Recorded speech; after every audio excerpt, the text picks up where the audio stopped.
By the way, look at this camera angle. I mean, look, it looks like I have a peacock coming out of my head.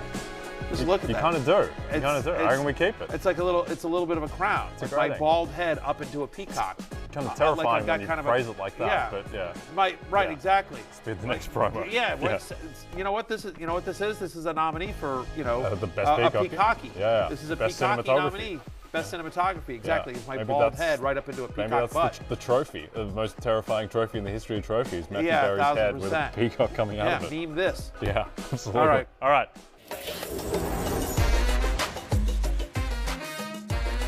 Fantasy Football Happy Hour with Matthew Berry, served by Applebee's.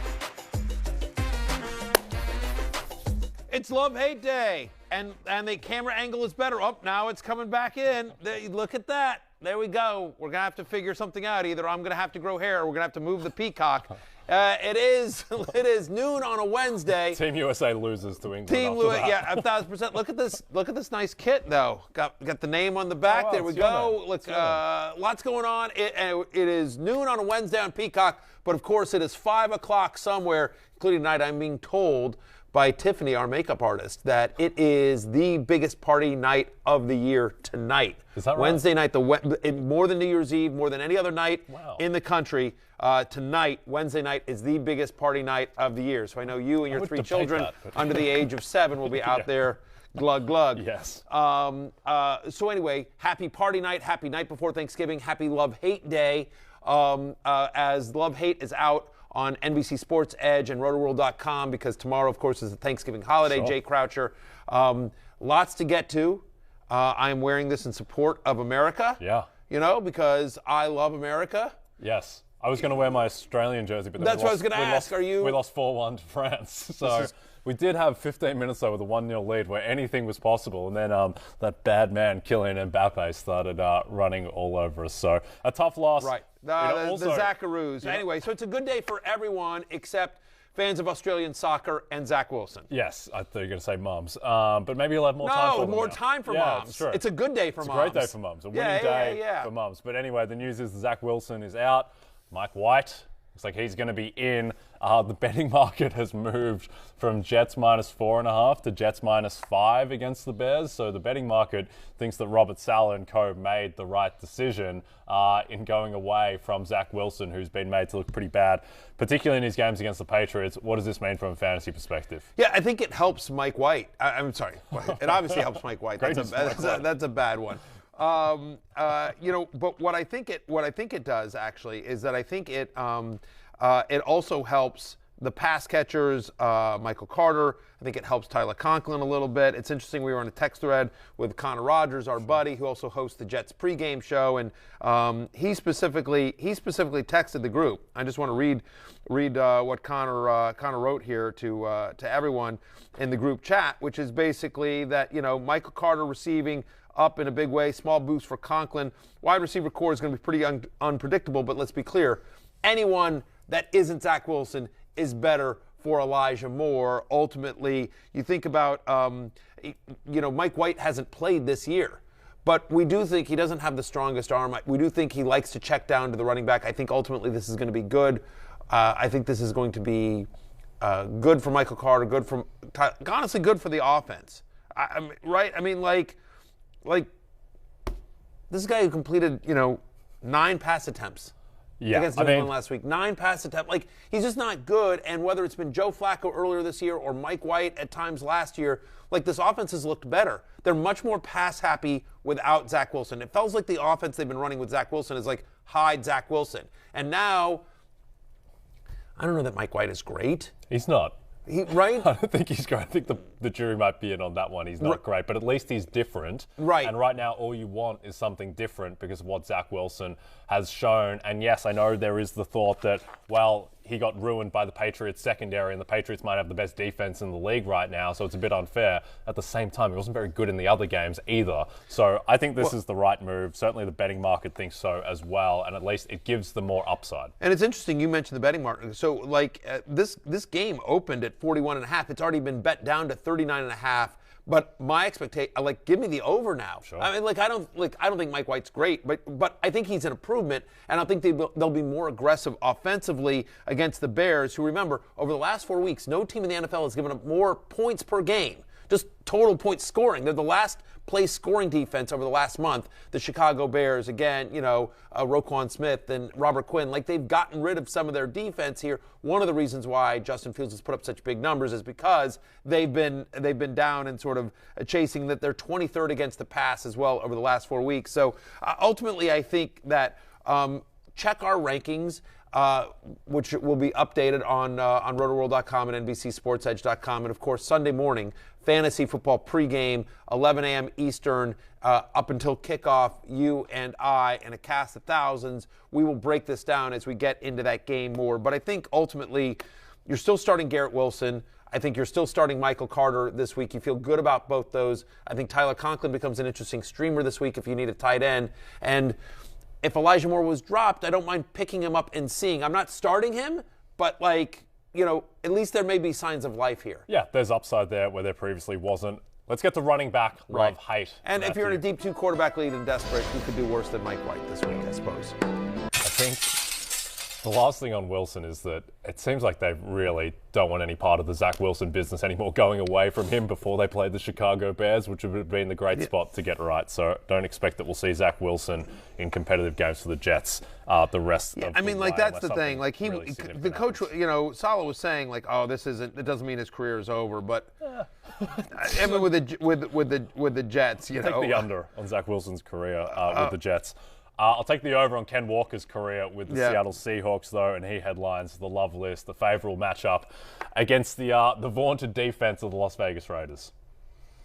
Ken Walker makes my love list, as you just mentioned. Top 5 running back. Look, he's awesome. He's an awesome talent. He's coming off the bye. He's playing the Raiders. Do we need to talk more? I mean, you want good stats? You look at me like you want good Kenneth Walker stats. Here's what I'll say.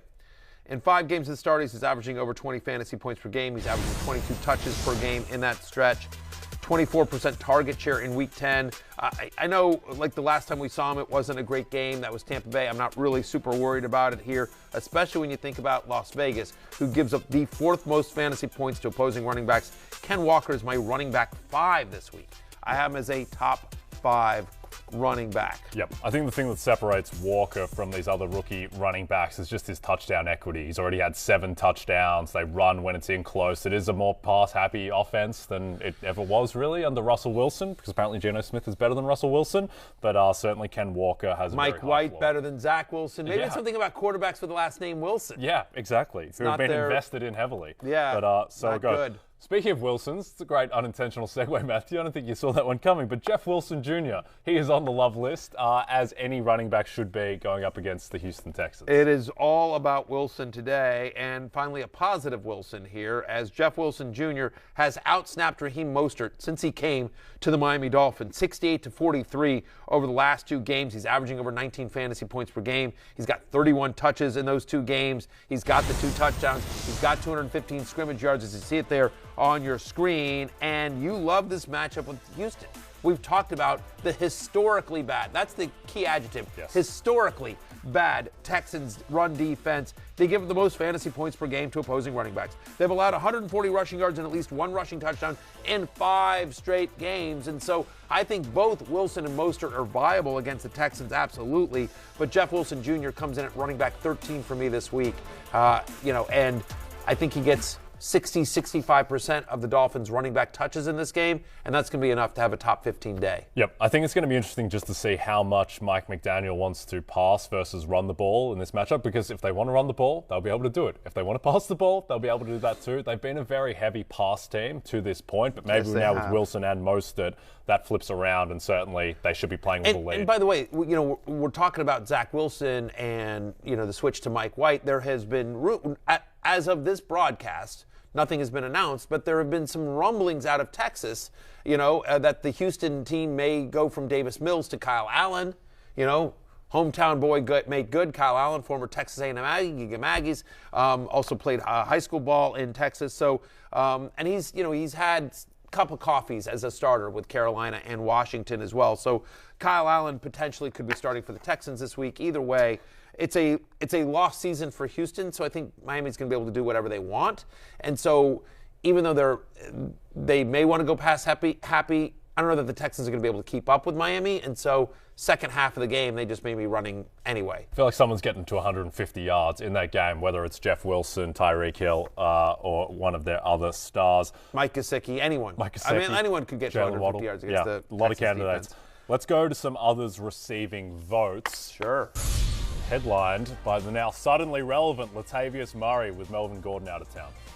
Yeah, I mean, you know, the Broncos have dropped Melvin Gordon, much like a football to Melvin Gordon. Yeah. You know, what Melvin Gordon does to footballs, the Broncos have done to Melvin Gordon. That's good prep material. That's the better joke. The better joke. The second one I nailed better. Anyway, cut that out. Cut out the first joke. Yeah. Just go with the, you know, yes, what Melvin Gordon has done to football, the Broncos have done to Melvin Gordon. That's the better joke. Make sure we just keep that one, please. Anyway, Latavius Murray, you know, makes the other choosing votes. Like, look, 21 touches last week. He's involved in the passing game now with 3 receptions each of the past 2 weeks. This guy is somebody who has scored a lot, right? He's scored in 3 of the last 4 games. And the Panthers, even though they're a better run defense than it may look number-wise because the Bengals game just so skewed it with Joe Mixon getting the 5 touchdowns and the whole thing, the fact of the matter is they don't want Russell Wilson to throw it. No. I mean, like, jokes aside, they are actually running a similar Jets offense where they're trying to hide Russell a little bit. And so, is Latavius Murray good? No. But is he going to get massive volume in a decent matchup? Yes. And, you know, on this Thanksgiving week, sometimes that's all you can ask for. Latavius Murray's okay. He's better than Mike White. Yeah, Latavius Murray is fine. He's just 1,000 years old. He's a colleague of mine. Yeah, exactly. You know what I mean? Like, we're contemporaries, yeah. Latavius Murray and I. But anyway, similar kind of visual profiles. Very, very visual. Latavius Murray and I have gone to bars together, and people can't tell us apart. Yeah, I can vouch for that personally. 1,000% happens all the time. Maybe tonight on the biggest party night of the year. Just some other quick names. Rashad White. You know, we've talked about him quite a bit with Leonard Fournette. We'll see what happens, but certainly it seemed like much more of a split before the bye between White and Uncle Lenny. And how about Kieran Williams? Surprising news. You know, much like the Broncos just sort of out of the blue releasing Melvin Gordon, the Rams really out of the blue released Darrell Henderson. Yeah, what was that? I mean, we thought you hated Cam Akers. We didn't know you hated Darrell Henderson. Well, but apparently you hate Darrell Henderson. Yeah, Stafford getting cut tomorrow? Yeah, I mean, who knows? You know, just don't cut my little Cooper Kupp. But, like, anyway, so super weird. Henderson didn't have a lot of touches last week, but then they were like, you know, and McVay after the game was like, he's banged up a little bit. And anyway, now he's a free agent, or he's on waivers, I should say. But anyway, so we'll see if anyone claims Melvin Gordon to the Rams, Darrell Henderson to the Broncos. Who says no? Yeah. America. America says no. Yeah. Anyway, the fact of the matter is that I know this for a fact. The Rams would like Kieran Williams to be the guy. They really like him. We'll see. I don't know that he profiles as kind of an every down back as well, but played 55% of the snaps, had 8 touches. He's the pass-catching back. Like, he's a nice pass-catching back. I think that's the important thing. You know, he had 30 receiving yards, which was tied for the most by a Rams running back this season. Gives you how bad the Rams have been so far. But in a game when they're on the road to Kansas City, they may have to be throwing quite a bit, especially if Stafford doesn't play. So I do think Kieran Williams is a viable flex and an interesting player. It's just because he's going to be a starting running back in the NFL, and that has value in fantasy football. Yep. I don't know that he's going to have massive success, but at least he's a pass catcher. You've said some ridiculous sentences on this show, but I think "Don't cut my little Cooper Kupp" is certainly on the Mount Rushmore of ridiculous sentences uttered. Let's go to hate list. Did you think 48 hours ago? Did you think Darrell Henderson was in trouble? No one everyone did. Yes. Who could be next? It's like a Final Destination movie.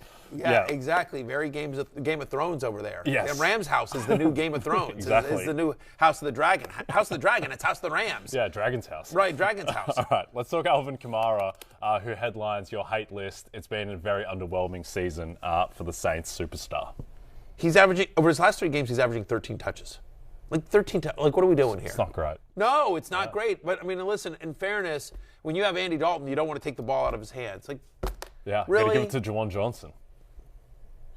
It's a terrible matchup with San Francisco, who allows the second fewest fantasy points to opposing running backs. There's only one running back this entire year that's had over 70 yards from scrimmage in a game against the Niners, and that was Christian McCaffrey, who now, of course, plays for the 49ers. And so you're like, all right, well, he's probably not getting to 70 yards here.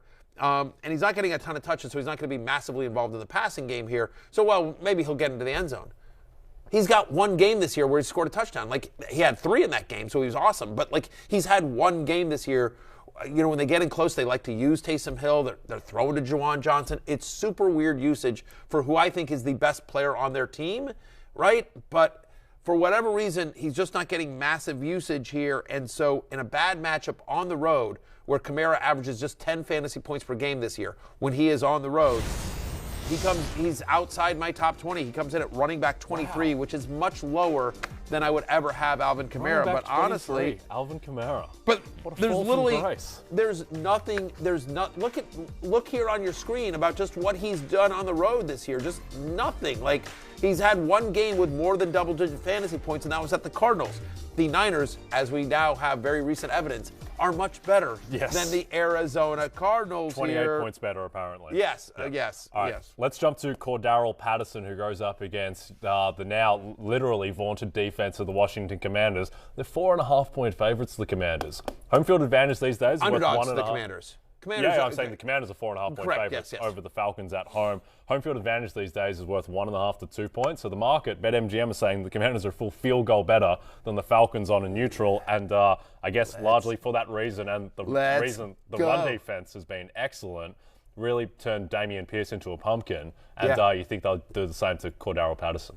Yeah, I don't know if they'll turn him into a pumpkin. Maybe it's a Brussels sprout. Yeah, it's Thanksgiving. Squash. Mashed potato. Something like that. Yeah, mashed potato stuffing. I don't know. The fact of the matter is that since returning from IR, like, he's averaging about 10 touches a game. Now, sometimes they're high leverage touches. They're in the green zone. They're in the red zone. They're within inside the 10-yard line, goal to go situations, which is nice. But he's not being used in the passing game, which is something that he was used a lot last year. He has just a 7% target share since he's come back from injury. In fairness, they don't throw. So, you know what I mean? Like, I don't know that anyone has a massive target share, and maybe it increases a little bit with no Kyle Pitts. But to your point about the Commanders' defense, they've given up one rushing touchdown, just one rushing touchdown to a running back in the past 6 games. They're allowing just 53 rushing yards per game and 3.3 yards per carry to opposing running backs over that stretch. They're a top 5 run defense over the last 4 weeks. And though the fact of the matter is that Patterson is in a bit of a committee here with Tyler Algier and Caleb Huntley. And so on the road as an underdog against a tough run defense in a committee, Cordarrelle Patterson's going to need a touchdown to pay off. He's outside my top 30 this week. Yep, I agree with that. All right, we're going to go to break. When we come back, pass catcher, love, hate. Setting over under at 1.5, Commanders mentioned. We might be talking to Terry McLaurin. Bet the over massively right now.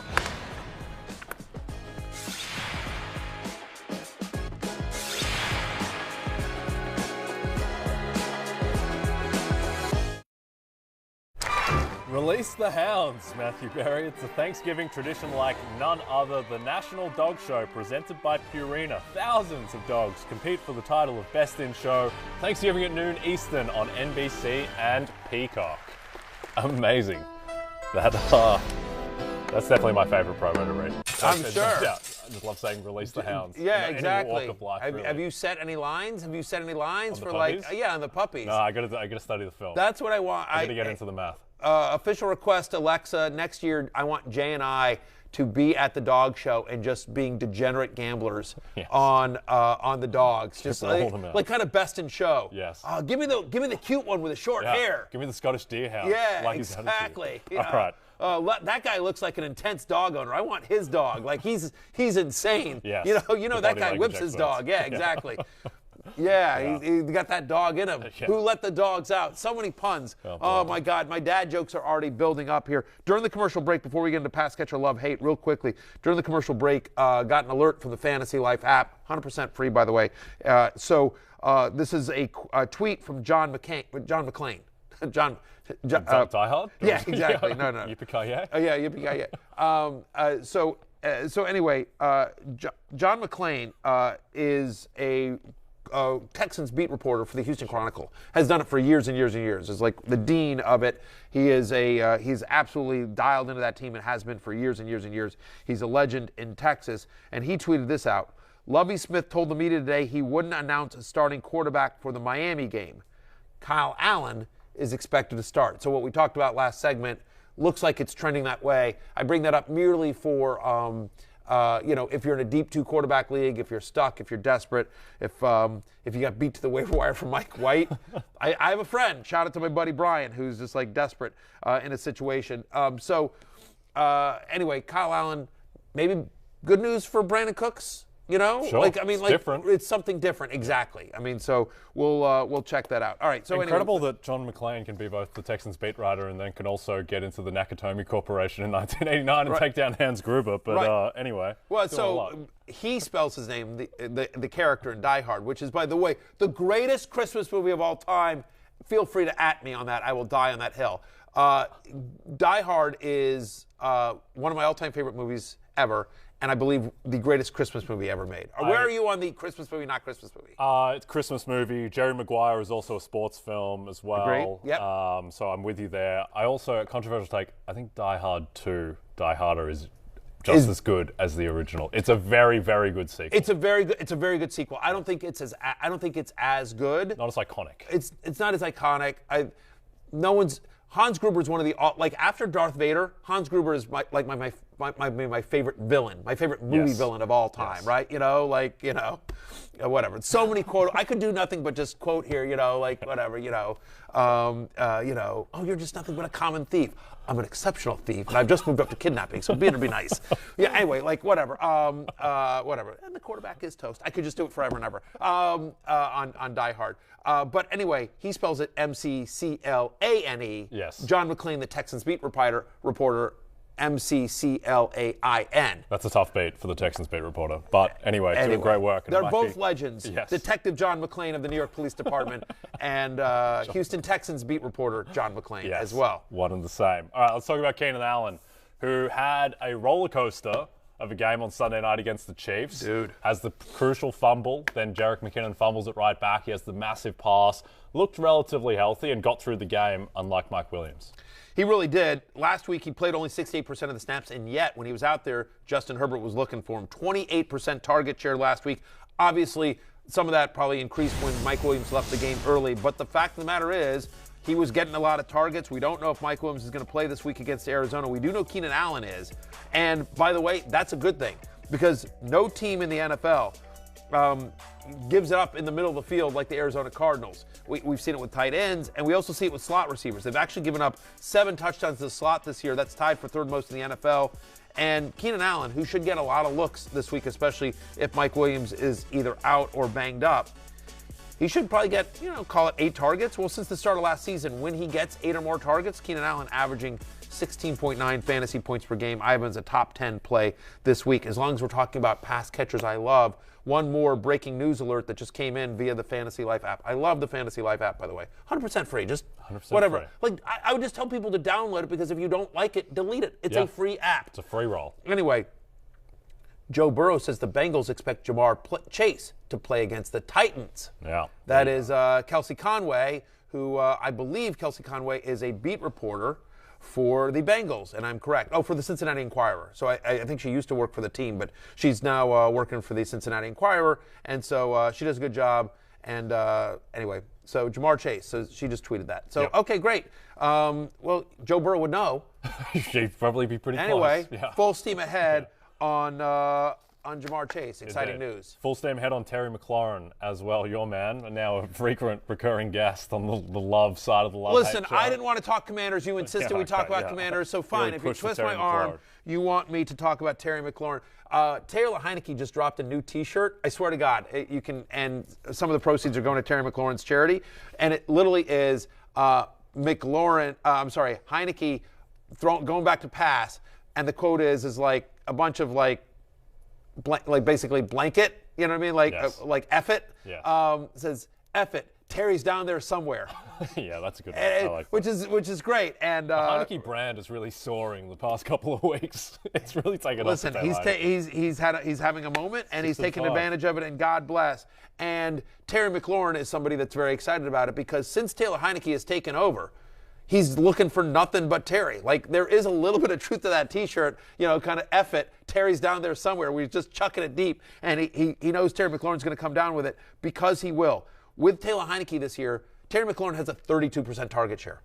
a 32% target share. That's a lot, Jay Croucher. That is a lot. He's averaging 15.2 fantasy points per game with Heineke under center. Falcons are the second most fantasy points to opposing wide receivers. They've given up at least 75 yards to 12 different wide receivers this year. F it. Terry's down there somewhere. Give me Terry McLaurin as a top 12 wide receiver this week against the Falcons. I like it. Next name, Pat Freiermuth. Yeah. In a Monday night matchup against the Colts, which is suddenly a lot more interesting than it seemed like it would be 2.5 weeks ago. And Mr. Freiermuth is on the love list. Since Chase Claypool went to the Chicago Bears, he's had 19 targets in those 2 games. 47% of those targets have come in the slot, which is an area that, as we've talked about, you can attack the Indianapolis Colts. To that point, Colts give up the fifth highest catch rate to opposing tight ends as well. So Freiermuth, who's getting a lot of targets, has a nice matchup on Monday night. He's my tight end 4 this week. Tight end 4? Tight end 4. Wow. Alvin Kamara, running back 23, Pat Freiermuth. The number for Trillius the holidays. The projections are the projections, the numbers are the numbers. You know what I mean? You can't be a slave to names, Jay Croucher. Okay. You got to look at what's going on in the field. Okay. That's what I'm doing. Let's go to some other names. That's what I'm doing. Let's be slave to them. Would you rather me have Freiermuth as tight end 23? No.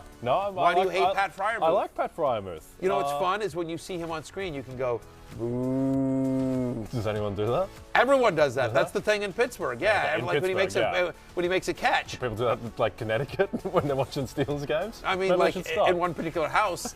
Mine. Yeah. Okay, there you go. I do that. Gabe Davis. He headlines the others receiving votes list. The Detroit Lions, they're not afraid to give up big passes. Feels like Gabe can get loose for a deep one. Well, and that's the important part. Over 50% of his targets this year have been on deep passes. Lions allow the most catches and yards on deep passes so far this season. Paris Campbell, just talk about that Colts-Steelers game as well. We've talked about this.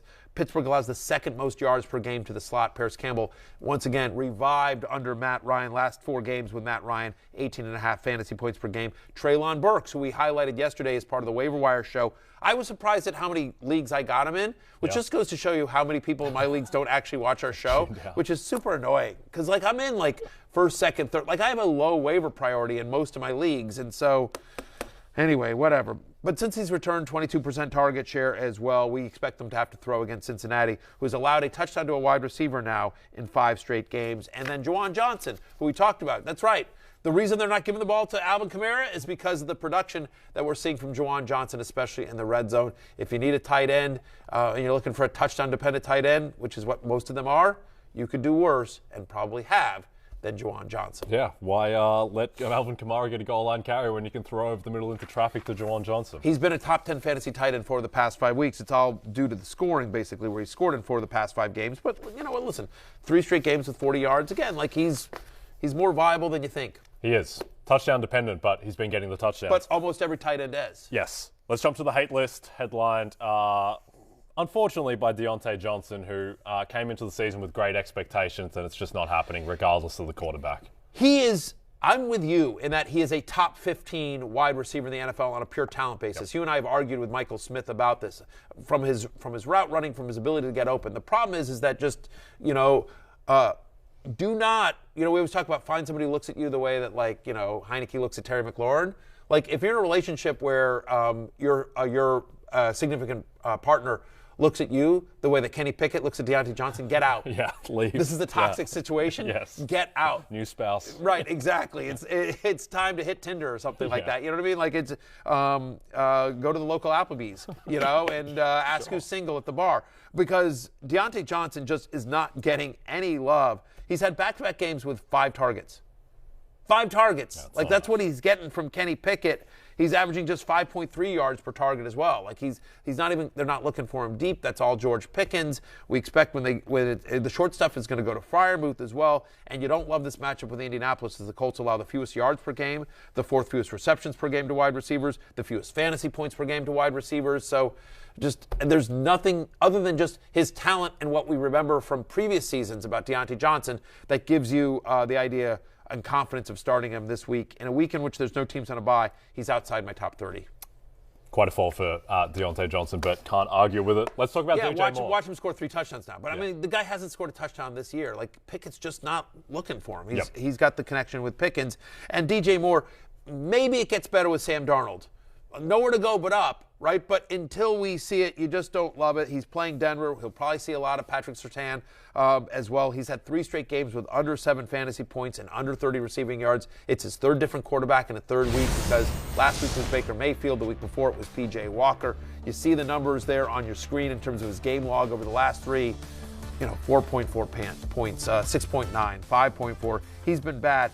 By the way, the Broncos allow the fewest yards to wide receivers this season, and there's been only 4 wide receivers all year long that have even reached 60 yards against the Broncos. And we know DJ Moore is unlikely to score a touchdown here, so it really is about the yardage and the receptions, and just given the matchup and the quarterback and the inconsistency, you don't feel great about it. Outside my top 40 this week. 40, wow. Yeah, I think Pat Surtain got completely lit up by Devontae Adams, so he's going to come out with a vengeance. But at least Sam Darnold is not Baker Mayfield, so maybe some upside rest of the way for DJ Moore. But think about that. Sam Darnold, Mike White, Kyle Allen. It's all happening. All starting this week. What a time to be alive. Land of the free, What America. a time to be alive. We're going to break. When we come back, quarterback, love, hate, including maybe some of those names, some of those great names in America.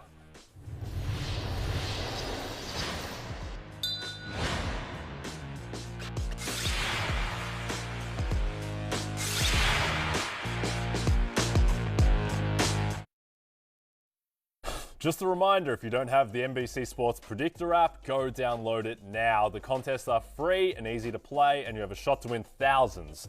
This week, we're giving you 2 opportunities to win $100,000 by playing Sunday Night 7. Your first chance is guessing the outcome between the Pats and Vikings on Thanksgiving night, followed by another contest surrounding the Packers and Eagles in Philadelphia on Sunday evening. Matthew Berry. Yeah, how about them apples? How about them apples indeed? As was famously uttered in Good Will Hunting in 1997, I believe. Let's talk love-hate quarterbacks, starting off with Joe Burrow, who goes up against a pretty vulnerable Titans pass defense. Yeah, and by the way, is getting Jamar Chase back, as we talked about last segment as well. The expectation is Kelsey Conway, who covers the team for the Bengals, reporting that Joe Burrow expects Jamar Chase back. And by the way, even without Jamar Chase, they've been great since the Chase injury. Bengals top 10 in passing rate. They've become a throwing team. He's averaging 19.8 fantasy points per game over that stretch. He's top 5 in both passing yards per game as well. And then you talk about this Tennessee Titans defense, the number 1 run defense in the NFL, but you can throw on them.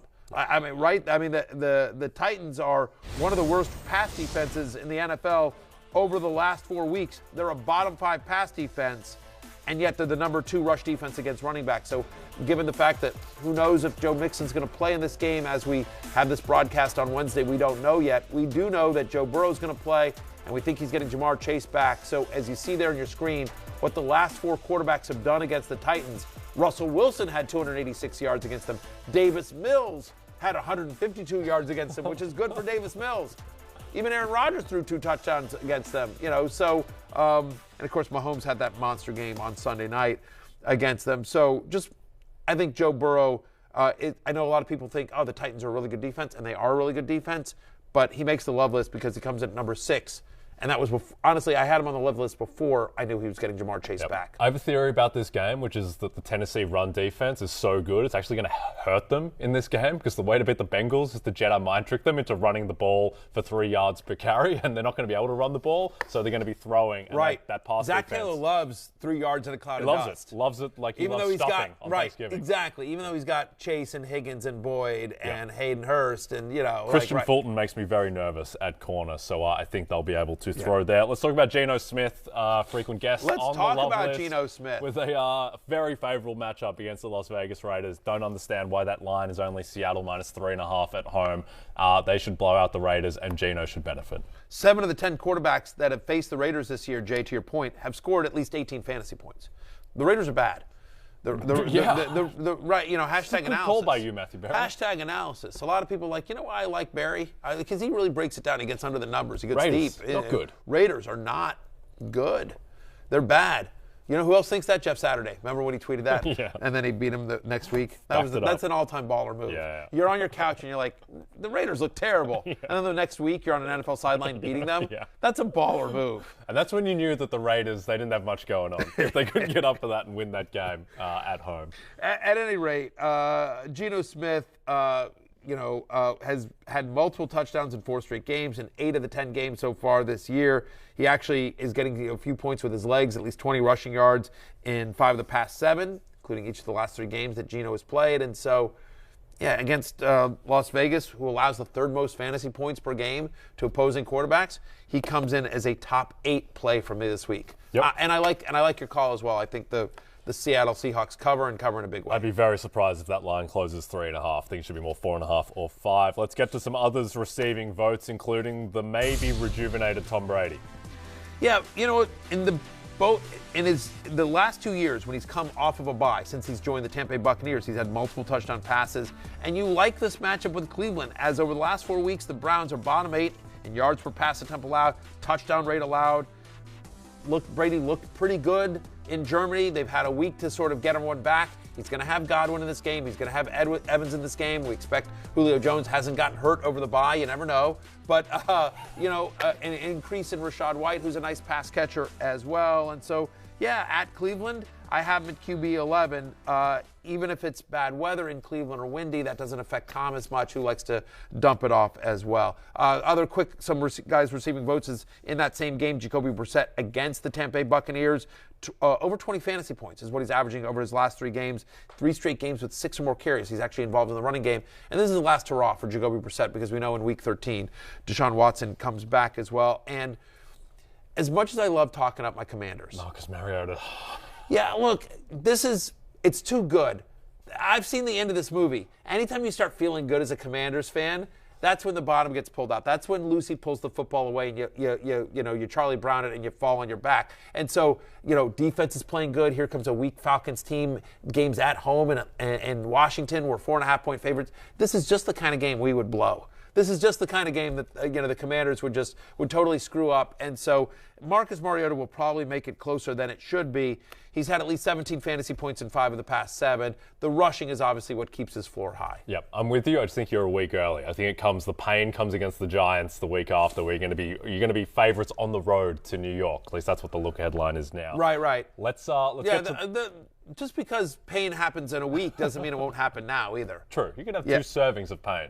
Oh, to go with your turkey. Yeah. Let's go to the hate list. I've had 20 years of it as a Commanders fan. Let's go to the hate list. Kirk Cousins is the headliner, 3-point favorite over the Patriots. I don't agree with that line. I think the Patriots, that game should be pick, and he's on your hate list. Going against the Pats defense, which has an argument that it could be the best in the league right now. Yeah, and primetime Kirk. I mean, honestly, my argument is primetime Kirk, right? It's a tough matchup to begin with, and then primetime Kirk. This is the Thursday night game. This is on NBC and Peacock. Of course, I'm a company man. Shout out to my guys, Tony Dungy and Jason Garrett. Yep. We're doing the color commentary for this game, so I'm excited for that, along with Mike Tirico. So much love to my guys there. I hope they crush it. I know they will. I don't think Kirk Cousins is going to crush it as well. I do these Barry boosts on BetMGM, where it's a 1-game parlay that you can play, and use promo code Barry, by the way, at BetMGM. Get a risk-free bet up to $1,000. Risk-free first bet, I should say, up to $1,000. And so the Patriots are second in pressure rate so far this year. You think about Kirk Cousins, who was pressured on over 50% of his dropbacks last week. He was sacked 7 times by the Cowboys as well. The only quarterbacks to score over 17 fantasy points against the Patriots this year, Lamar Jackson, Justin Fields. And both those guys had 80 rushing yards and a rushing touchdown in their games. We don't expect that from Kirk Cousins. The 4th fewest passing yards per game this season goes to the New England Patriots here. And again, primetime Kirk. I think they'll take away Justin Jefferson. I don't know that they're going to have enough weapons to come away with it. I have Kirk outside my top 20 this week. And then Aaron Rodgers as well at Philadelphia, an angry Eagles team. Eagles have allowed the fewest fantasy points per game to opposing quarterbacks this season. Only 2 quarterbacks have scored over 12 fantasy points against Philadelphia. They allowed the fewest yards per pass attempt, the 2nd fewest passing yards per game. Aaron Rodgers has been, to be kind, inconsistent this year from a fantasy perspective. Eagles know they have to step it up. This game's in Philadelphia, also outside my top 20 A-Rod. Okay, we're going to go to break. When we come back, we're going to welcome in the great Lawrence Jackson at Lord Don't Lose to break down the Thanksgiving slate.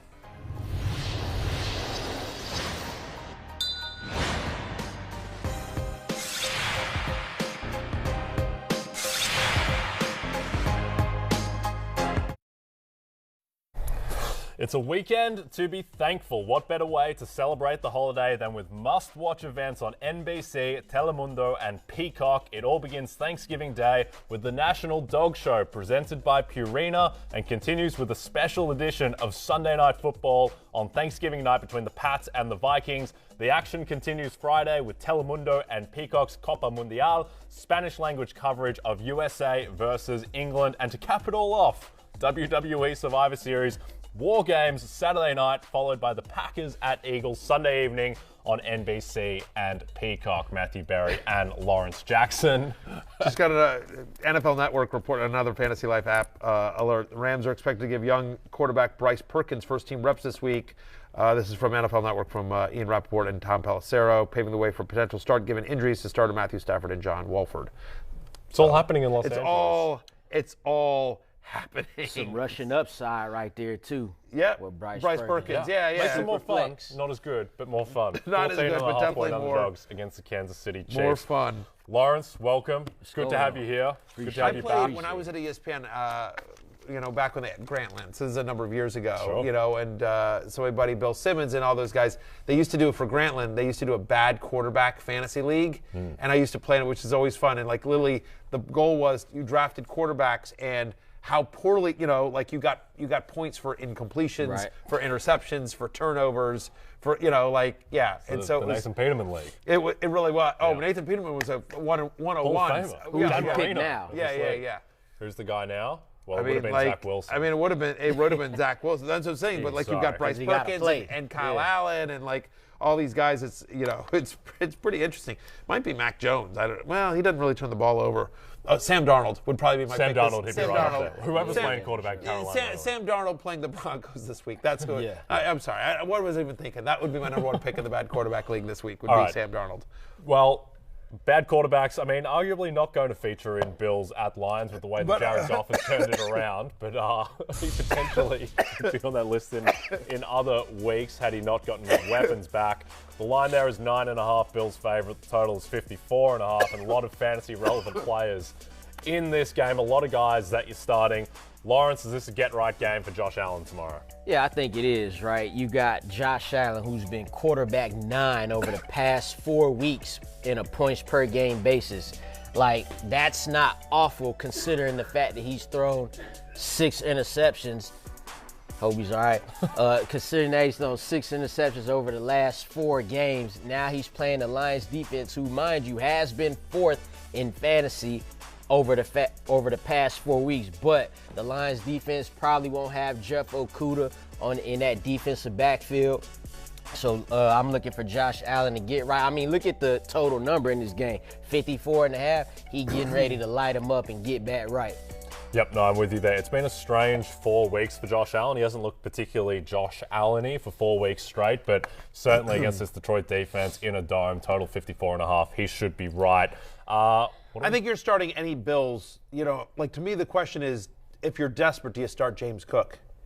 Are you starting James Cook? That's a good question. He ran well last week. I am not, because I'm not desperate in any league, and you have no teams on a bye this week. But I could see it in a game in which they're favored heavily, in a game in which he got significant run. I think he's a viable flex play in a 12-team PPR or deeper league this week. Sorry, You got Zach Wilson.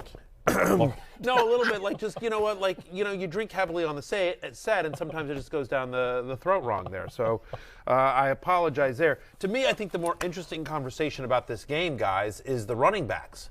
Right on the other side, the Detroit Lions running backs. You're starting Amon-Ra St. Brown. Yes. But Lawrence, Jay, what are we doing with DeAndre Swift? What are we doing with Jamal Williams? We're obviously starting Jamal Williams, but Justin Jackson had 10 touches last week. He actually led this team in touches. He's averaging 6.5 yards per carry over the last 3 games. His snap percentage has increased each week. Is Justin Jackson a thing, or was that just because they were blowing out the Giants?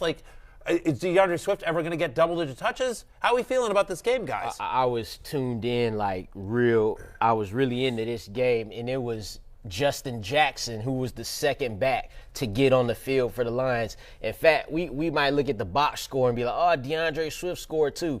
No, the Lions were blowing out the Giants. That was a sympathy touchdown that DeAndre Swift got. Justin Jackson was DeAndre Swift didn't get in the game till midway in the second quarter. So a sympathy score is what you're saying. Yeah. They get hey, score. Man, in high school, I lived on sympathy score. I was going to say, that's just setting Matthew Berry up far too easy. That kind of material. Listen, if you give me a lane to the hole, I'm taking a layup. You understand what I'm talking about? Don't pull it up from 30 feet. Make them buckets. So I don't think Justin Jackson per se is a thing, but it's enough to make DeAndre Swift not. So I'll be doing the same thing I've been doing with Swift the past couple of weeks, and that's letting them watch from them sidelines. Under 8 rush attempts in 6 of the last 7 games he's played. He's had 1 game with more than 3 receptions. That's been the shocking thing, is he's not being involved in the passing game given how good he is. I think you have to start Jamal Williams even in a tough matchup here, because of the touchdown equity, right? No running back has more rushing touchdowns this year than Jamal Williams. He has 12 on the season. That's 3 times as many rushing touchdowns as the Packers or the Buccaneers. Like he's 3 times better than those teams as well. When Swift is active, he's averaging basically 17 touches a game, and so I think Justin Jackson becomes interesting on a 1 game like a DFS slate. Yeah, I think he becomes interesting, and I think he's an interesting pickup as well in some deeper leagues. I grabbed him in a couple of deeper leagues. Something to watch out for, because that usage, to Lawrence's point, was odd. Swift isn't on the injury report, so I don't know if they're just like, hey, we don't want to use this guy. You know what I mean? I we want to protect him. It's something, too, where people think of DeAndre Swift, and yes, he was a borderline first-round pick this year, but he doesn't have the profile of like a Derrick Henry or Saquon Barkley. They're not compelled to go back to him when Jamal Williams is playing so well. Let's go to Giants-Cowboys. Cowboys, 9-point favorites. I will just say, DeAndre Swift is a really good running back. He's good. He's a different running back than Saquon or Derrick Henry, but he's a really good running back. You have to assume it's some sort of health thing where they're either he's not 100% healthy, or they're worried that if they give him increased usage, he will get hurt again. So it's interesting there as well. By the way, you could do worse than Jared Goff as a streamer against Buffalo in a game in which there'd be some junk time scoring here. He could easily go 250-2. Let's talk about the Cowboys at the Giants. Cowboys -9 is my favorite spread of Thanksgiving. I think that line should be 10.5. The bottom is falling out of the New York Giants with all their injuries. Wan'Dale Robinson out for the season with a torn ACL. Adoree Jackson out 4 to 6 weeks, which is quietly a big deal too. Lawrence, Tony Pollard, who is one of the most polarizing running backs in fantasy. So leave the dad jokes to me. Yeah, that one was bad. No, it's because I've been spending that was doing shows for you 6 days a week. He came off the dome with it, though. Fresh off the dome. He's upset you didn't get the polarizing thing? It's right up your alley. No, because even I have a limit of how bad my dad jokes will be. You know what? In fairness, Lawrence, so you and I both have older kids. He's got very young children, and so he's new to dad. He's just getting his dad jokes. They gonna tell you. The older kids gonna tell you Dad, chill out. Right, exactly. Yeah, exactly. My kids can't talk back. They can't tell me that yet. Right, exactly. You can just see it in their eyes. Yeah. I've seen it right, exactly. If you follow Jay on Instagram, you see pictures of his kids a lot, and you can see in their eyes. They're kind of hostage photos. A little bit. There's a little bit of help me there. My poor daughters. All right, Tony Pollard. What are we doing with Tony Pollard vis-a-vis Zeke going forward? Obviously, you're starting them, but how high is the ceiling for Pollard? Yeah, well, he's easily a running back, too. It's now the question is, he's a solidified RB1 for this week. He definitely is. Zeke is still eating, but he going to get them little samples now. When you're at a store, they get a little sample on a toothpick. Right. That's how he eating right now. Tony Pollard is eating, but when he eat, he take big bites. Do you still do in the era of COVID? Do you still take samples at stores? I've stopped. Zeke still is. No, I understand. So what else he gonna get? I'm even more all in. Now it's a market inefficiency. No, I ain't gonna lie. I still do it though. I still do it. I've never been bigger on the toothpick bites. That's where I do my best work, Matthew. You want to see me in those stores? It's like watching Patrick Mahomes on Sunday night. All right, just cooking with absolute gas. Got it. Darius Slayton, Matthew. Market inefficiency. Is he a flex play? I agree with Lawrence, by the way, just on the running backs here. Pollard over Zeke. They finally started to involve Pollard in the passing game. That's the key, right? Early in the season they weren't, but he's finally started to get involved in the passing game, and Zeke will get into close-in stuff here. Darius Slayton, over the last 4 weeks is averaging 14.6 fantasy points per game. The most important thing for me is a 22% target share here. He's a big play waiting to happen. My expectation here is you'll see Trayvon Diggs on him, which is a tough matchup. But Diggs is a guy that will take chances. Yep. And Slayton is a guy who can do a quick double move. He's down the field, and all you need is one play for it to pay off. He's a guy that'll take risks, and so I think Slayton can make him pay, especially in a game in which they're 9-point underdogs, to your point. They're going to be throwing. They're going to be throwing. So, give me Darius Slayton as a viable wide receiver 3 this week. Okay. He comes in at 31 for me. A lot of viable wide receivers in Pats at Vikings, the night game. Vikings are 3-point favorites. Don't agree with that. That should be closer to pick for me. The total is 42.5. Matthew, what is the level of concern for the Minnesota pass catchers this week against the Pats secondary that might be the best in the league? Yeah, and again, I think Kirk Cousins is going to be under pressure. I don't think he's going to be good. I think he's going to struggle. This is it's a short week. The game is in Minnesota, which is helpful to him. But look, you have to start Justin Jefferson. But I ranked him. I mean, I think I ranked him like 5th. Wide receiver 5. But that's the lowest I've ranked Justin Jefferson all year. And I'm with you. I think it's a really tough match. I think it's a tough match. So you're starting him, and I think you have to start Hawkinson just because of the state of tight ends here. But you see the numbers there in the screen in terms of what these guys did against the Cowboys, and now they're playing as good a defense, in the Patriots probably. And so, look, you have to start Jefferson and Hawkinson and Dalvin Cook, but I'm super nervous about Adam Thielen, who's had 8 games now without a receiving touchdown, under 10 fantasy points in 3 straight. He's outside my top 40. Kirk Cousins made my hate list as well, as we talked about at the top of the show. So, I'm out. My primetime Kirk, my BetMGM 1-game parlay, we got distracted. By we, I mean I did. But my Barry boost on BetMGM is all Kirk Cousins unders. Okay. That's what I'm saying. It's all it's under passing yards. It's under. Yeah. So it's anyway. If you want to bet with me against primetime Kirk, which is a good bet, go to do the Barry boost at BetMGM. Use promo code Barry. Yep. Okay, Lawrence. Ramondre Stevenson outrushed by Damian Harris last week. Any concern there?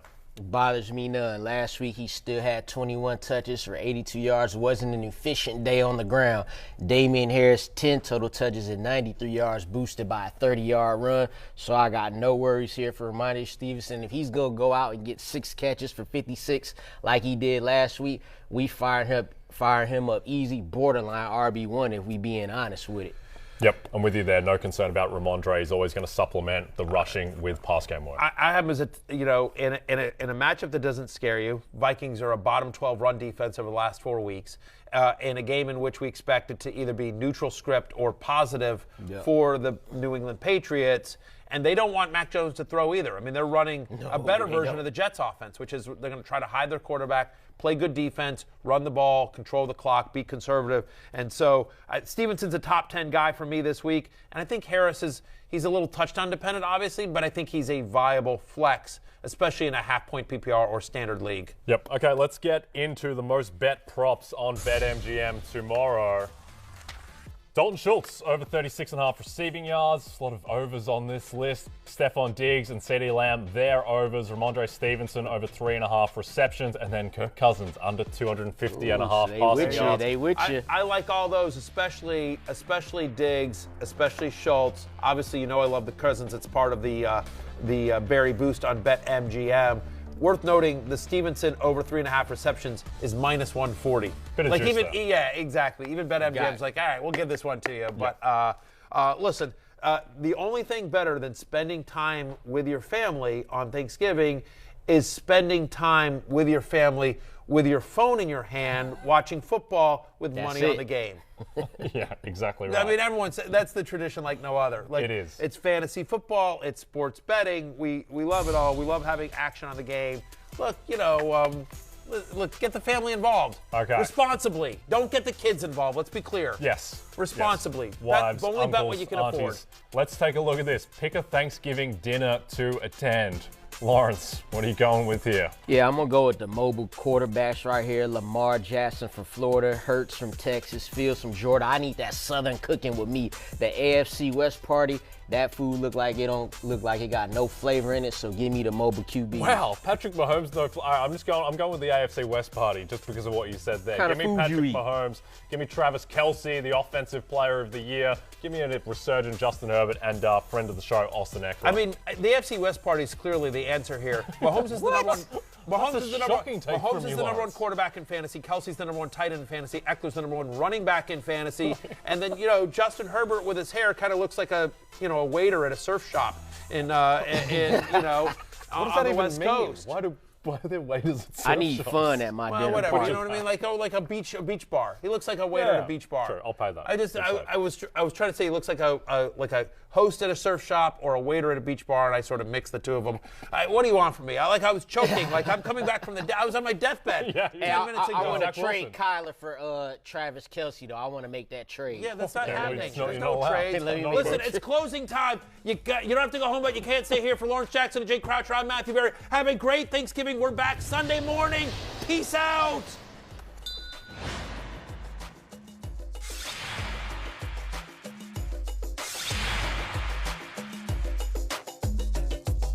Hey, it's Matthew Berry from NBC Sports and Rotoworld.com.